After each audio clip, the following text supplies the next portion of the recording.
Hello friends, मैं हूं स्वाति पांडे और आज हम लोग देखने वाले हैं बुद्धि से संबंधित सभी प्रश्नों को जो कि सीटेट में वर्ष 2011 के बाद से अब तक पूछे गए हैं। तो चलिए शुरू करते हैं। देखिए, पहला प्रश्न है, हावर्ड गार्डनर का बहुबुद्धि सिद्धांत सुझाता है कि ऑप्शन ए है बुद्धि को केवल बुद्धि लब्धि परीक्षा से ही निर्धारित किया जा सकता है। बी है शिक्षक को चाहिए कि विषय वस्तु को वैकल्पिक विधियों से पढ़ाने के लिए बहुबुद्धियों को एक रूपरेखा की तरह ग्रहण करे। सी है क्षमता भाग्य है और एक अवधि के भीतर नहीं बदलती। डी है हर बच्चे को प्रत्येक विषय 8 भिन्न तरीकों से पढ़ाया जाना चाहिए ताकि सभी बुद्धियां विकसित हो सके। तो देखिए, इसका जो सही आंसर हो जाएगा वो है हमारा ऑप्शन बी। जो बहुबुद्धि सिद्धांत है उसका मतलब यही है कि आपको कोई भी विषय पढ़ाते समय बहुबुद्धियों को एक रूपरेखा की तरह ग्रहण करना है, चाहे वो बच्चे में जिस प्रकार की भी बुद्धि ज्यादा हो वो उसी तरीके से समझ सके। ये नहीं कहा जा सकता है कि किसी भी विषय को हम लोग 8 भिन्न तरीकों से पढ़ाएंगे क्योंकि हावर्ड गार्डनर ने 8 उसके सिद्धांत दिए हैं, ऐसा नहीं कहा जा सकता। हालांकि हावर्ड गार्डनर ने सबसे पहले 7 सिद्धांत दिया था बुद्धि का और उसके बाद उन्होंने 2 और बढ़ाए थे, यानी टोटल 9 हो गया हमारा।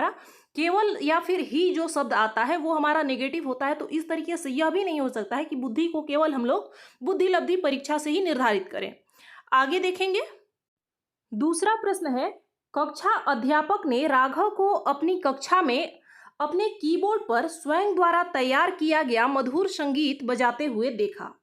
कक्षा अध्यापक ने विचार किया कि राघव में डैश बुद्धि उच्च स्तरीय थी। कौन सी बुद्धि थी? ऑप्शन ए है शारीरिक गतिबोधक, बी है संगीतमय, सी है भाषाई और डी है स्थानिक। तो देखिए, इसका जो सही आंसर हो जाएगा वो है हमारा ऑप्शन बी, क्योंकि राघव में कौन सी बुद्धि है? संगीतमय बुद्धि है, इसीलिए वह स्वयं संगीत तैयार कर पा रहा है, खुद के द्वारा तैयार कर रहा है और उसको बजा भी रहा है। तो ऑप्शन बी सही हो जाएगा। आगे देखेंगे। तीसरा प्रश्न है, किसने सबसे पहले बुद्धि परीक्षण का निर्माण किया था? ऑप्शन ए है डेविड वैसलर, बी है अल्फ्रेड बीने, सी है चार्ल्स एडवर्ड स्पीयरमैन, डी है रॉबर्ट स्टर्नबर्ग। तो देखिए, इसका जो सही आंसर हो जाएगा वो है हमारा ऑप्शन बी, अल्फ्रेड बीने ने सबसे पहले बुद्धि परीक्षण का निर्माण किया था। आगे देखेंगे। अगला प्रश्न है, जब बच्चे एक अवधारणा को सीखते हैं और उसका प्रयोग करते हैं तो अभ्यास उनके द्वारा की जाने वाली त्रुटियों को कम करने में मदद करता है। यह विचार डैश के द्वारा दिया गया है। ऑप्शन ए है ई एल थॉर्नडाइक, बी है जीन पियाजे, सी है जेवी वॉटसन और डी है लेव वाइगोत्स्की। तो देखिए, इसका जो सही आंसर हो जाएगा वो है हमारा ऑप्शन ए। थॉर्नडाइक ने यह कहा था कि बच्चे अभ्यास करें तो यह अभ्यास के द्वारा धीरे धीरे हमारी त्रुटियां जो है होती हैं वो कम हो जाती हैं। तो ऑप्शन ए हमारा सही हो जाएगा। आगे देखेंगे। अगला प्रश्न है, निम्नलिखित में से कौन सा कौशल संवेगात्मक बुद्धि से संबंधित है? ऑप्शन ए है याद करना, बी है गति कौशल, सी है विचार करना और डी है सहानुभूति देना। तो देखिए, इसका जो सही आंसर हो जाएगा वो है हमारा ऑप्शन नंबर डी। देखिए, संवेगात्मक यानी संवेग का मतलब होता है इमोशन, यानी हमारे अंदर जो भी इमोशन है, जो भी भावनाएं हैं वो हो गया। तो संवेगात्मक बुद्धि जो है वो सहानुभूति जो है एक प्रकार की हमारी भावना है। तो ऑप्शन डी सही होगा, बाकी के ऑप्शन हमारे गलत हो जाएंगे। आगे देखेंगे। देखिए, अगला प्रश्न है हमारा, मानव बुद्धि एवं विकास की समझ शिक्षक को डैश योग्य बनाती है। ऑप्शन ए है निष्पक्ष रूप से अपने शिक्षण अभ्यास में, बी है शिक्षण के समय शिक्षार्थियों के संवेगों पर नियंत्रण बनाए रखने में, सी है विविध शिक्षार्थियों के शिक्षण के बारे में स्पष्टता और डी है शिक्षार्थियों को यह बताने से कि वे अपने जीवन को कैसे सुधार सकते हैं। तो देखिए, इसका जो सही आंसर हो जाएगा वो है हमारा ऑप्शन सी, विविध शिक्षार्थियों के शिक्षण के बारे में स्पष्टता। इसका सही आंसर हो जाएगा। हमें विद्यार्थियों के संवेगों पर नियंत्रण नहीं करना है और न ही हम उन्हें इसका मकसद यह है कि निष्पक्ष रूप से अपने शिक्षण अभ्यास कर सके। इसके लिए हमें बुद्धि और विकास की समझ ज़्यादा जरूरी नहीं है और यह भी ऑप्शन हमारा उपयुक्त नहीं हो सकता है कि विद्यार्थियों को यह बताना है कि वो अपने जीवन में कैसे सुधार सकते हैं। आपको उन्हें पढ़ाना है, उन्हें ज्ञान प्रदान करना है, ये नहीं है कि वो गलत है या फिर उन्हें सुधारना कैसे है, इसकी कोई जरूरत नहीं है। ऑप्शन सी हमारा सही हो जाएगा। आगे देखेंगे। अगला प्रश्न है, निम्नलिखित में से कौन सा आलोचनात्मक दृष्टिकोण बहुबुद्धि सिद्धांत से संबद्ध नहीं है। यानी कौन सा जो है वो बहुबुद्धि सिद्धांत का आलोचना नहीं करता है? कौन सा ऑप्शन है?